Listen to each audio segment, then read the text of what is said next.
The package contains e-bike components and installation tools. Remove the protective cover of the front fork and the protection of the front brake. Confirm the protective covers of the bearings on both sides of the front wheel. Align the front wheel brake disc with the middle position of the brake pads.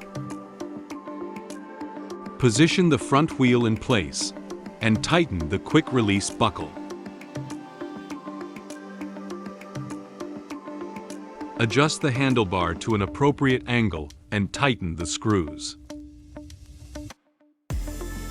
Adjust the handlebar to an appropriate direction and tighten the screws. Install white reflector at the handlebar position.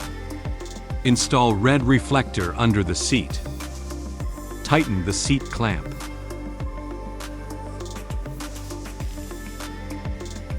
According to the LR markings on the pedals corresponding to the left and right sides, use the provided tools to tighten the pedals.